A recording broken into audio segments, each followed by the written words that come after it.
Tá, pessoal, estamos aqui na 14ª Autoave. Eu e minha colega Andrea, da Tectron, traz bastante novidades relacionadas à questão da nutrição, né?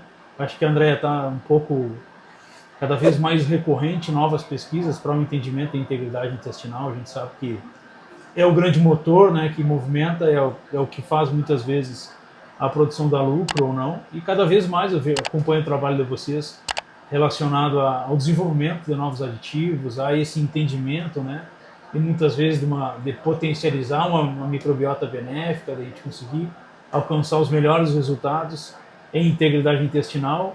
Nós, meu nome é Abraão Carvalho Martins, nós trabalhamos com água, e qualidade de água a gente sabe que tem tudo a ver também com integridade intestinal.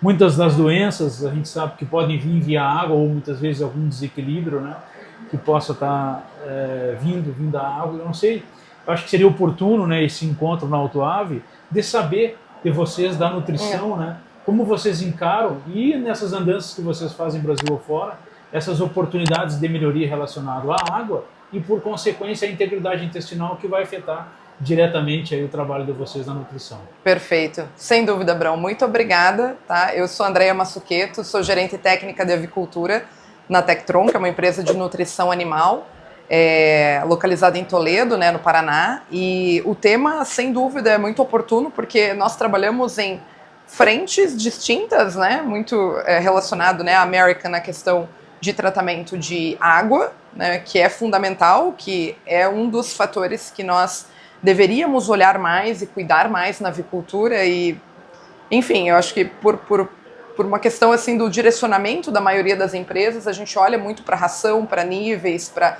novos aditivos, mas que sem dúvida tem ganhado cada vez mais foco, né, nas pesquisas do tratamento de água.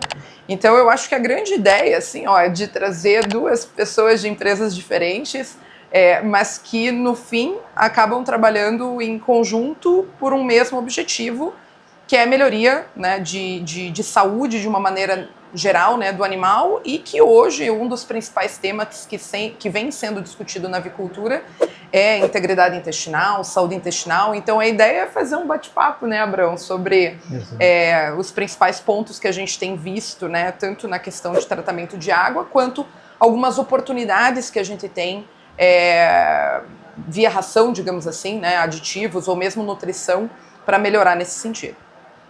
Exato, e a gente acompanha, né, Andrea, que às vezes vocês estão quebrando a cabeça lá, calculando o aminoácido, a enzima X, Y, Z, para entregar muitas vezes para a agroindústria os melhores aditivos, às vezes os melhores premix, com os níveis para que dentro de uma genética adequada se consiga trazer os resultados, e às vezes a gente está pecando em algo básico, né? A gente está preocupado muitas vezes com um tempero específico, mas o arroz e o feijão está queimando, né? E a gente sabe que a água é um veículo, muitas vezes, de propagação. Quem te acompanha, muitas vezes, Andréa, da gente pegar águas cloradas contaminadas, águas com uns pHs, às vezes, que não são adequados para aquela fase animal, tanto na suinocultura como também na própria avicultura, né? E que, obviamente, vão roubar desempenho do ponto de vista zootécnico.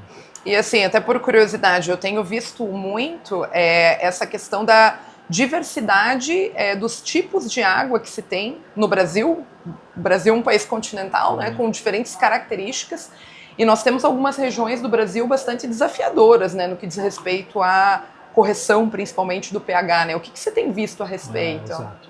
A gente vê justamente essa oscilação, e existe uma característica dos polos onde tem maior produção, tanto de avicultura e suinocultura, serem águas bastante desafiadoras, né?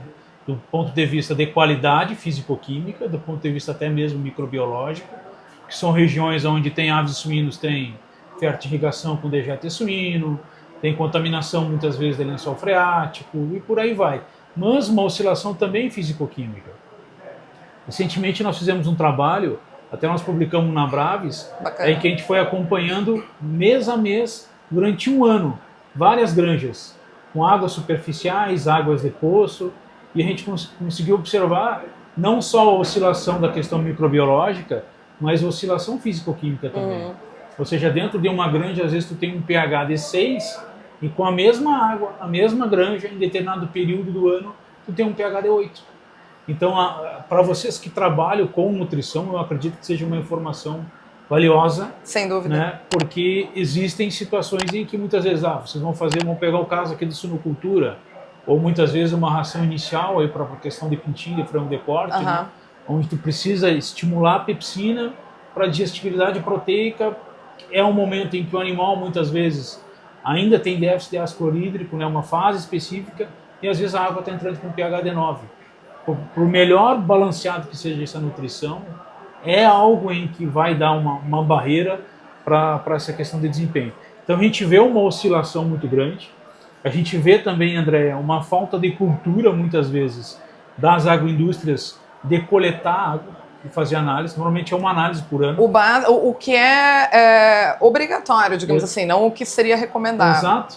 Entendeu? Vocês estão analisando micotoxinas na ração, vocês estão analisando, fazendo aminograma, fazendo testes bromatológicos, quase que semanalmente, dentro de muitos clientes. Né? E a água? E a água, como é que fica? Né? Fica Exato. Anual muitas vezes. Né? Então, a gente vê ainda que a questão água é algo em que todas as equipes técnicas, a equipe técnica de uma maneira geral das agroindústrias, não tem dificuldade desse entendimento, mas que na prática tem muita oportunidade de melhorias. Né? E a gente também externando um pouco do que está fazendo a nível do Brasil. Para empresas de nutrição como vocês, é algo que tem tudo para somar força no campo. Sem dúvida. E a gente conseguir ser mais assertivo possível do ponto de vista não só de desempenho técnico, mas também de evitar alguns patógenos que volta e meia, né, ameaçam a nossa avicultura e ameaçam a nossa suinocultura. Por exemplo, influenzas, laringotraqueites e por aí vai. Sim, perfeito. E aproveitando o gancho, né, que nem o Abraão comentou, para que tudo que a gente planeja do ponto de vista de nutrição aconteça, uma coisa é o que eu formulo, o que eu acredito, né, que vai funcionar para aquele determinado lote, para aquela categoria, para aquela realidade, ele só é possível com um conjunto de outros fatores, né, dentre eles a questão da qualidade de água, ambiência, etc. E você comentou sobre água e pH, ácido clorídrico, essa imaturidade nos primeiros dias, e a gente olha tanto, né, para a questão dos aditivos, né, das próprias enzimas. A gente trabalha com enzimas, por exemplo, protease, né, com o objetivo justamente de melhorar a digestibilidade da proteína para que você não tenha uma fração mal digerida no final do trato, que vai estar disponível ali para a proliferação de micro-organismos indesejáveis, Clostridium, como você mesmo mencionou. E se a gente tem uma água com pH de 9, né, mesmo que eu adicione muitas vezes, né, aditivos com esse objetivo, ou mesmo um ácido via ração, né, mas com o objetivo para atuar na porção final ali, tudo fica mais difícil, cara, por terra, né, o desafio é muito maior. Exato. Então, sem dúvida, é um tema bastante relevante aí para a avicultura e é bem legal a gente estar abordando isso. E como isso tem consequências, né? Por exemplo, a água, sem dúvida, é a substância que mais entra em toda a cadeia. Desde lá do incubatório, imagina, no incubatório hoje se gasta 350 a 400 ml de água por ovo incubado. Exato.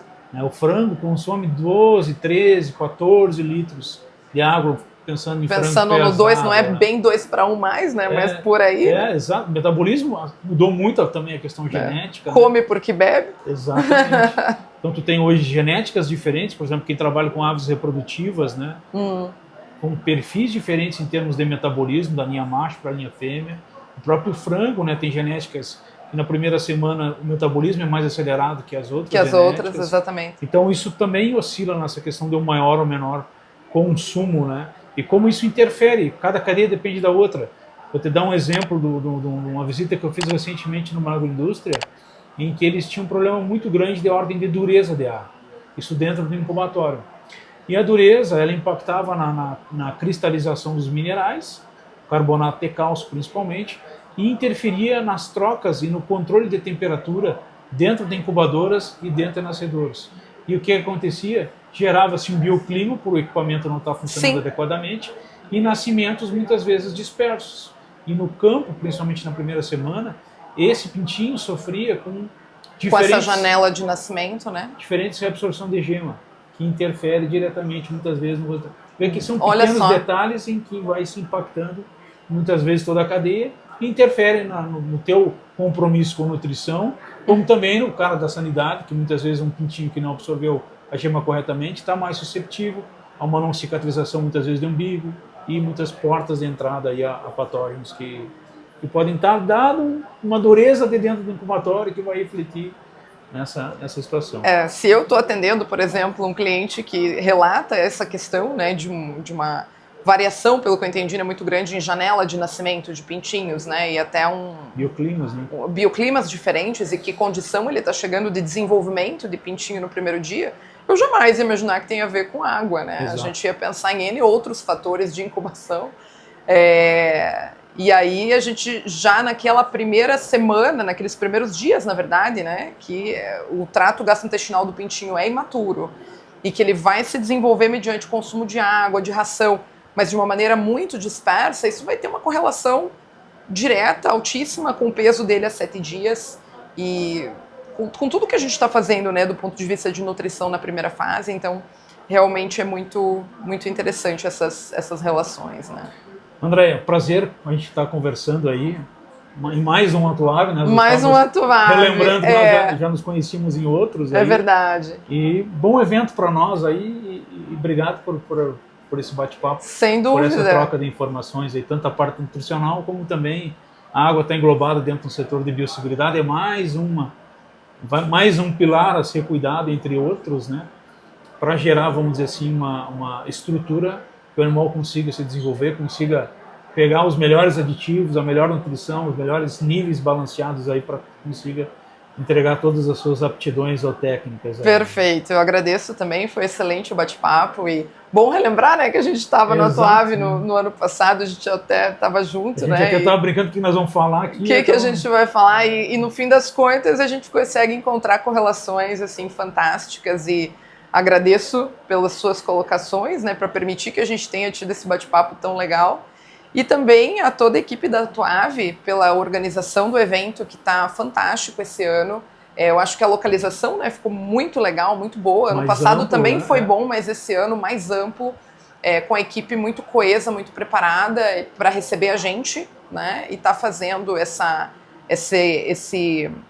combinação, né, tanto de nos dar oportunidade como empresas para estar expondo aqui, né, nos estandes, né, mas também sem perder a importância e focando muito na atualização técnica, que é o grande objetivo do Atuave, né, de estar trazendo temas relevantes para a avicultura, para as pessoas assistirem as palestras, depois do horário vir para a gente conversar nos estandes, né, mas está dando essa oportunidade para todos, né, se atualizarem nas tendências na avicultura e na suinocultura.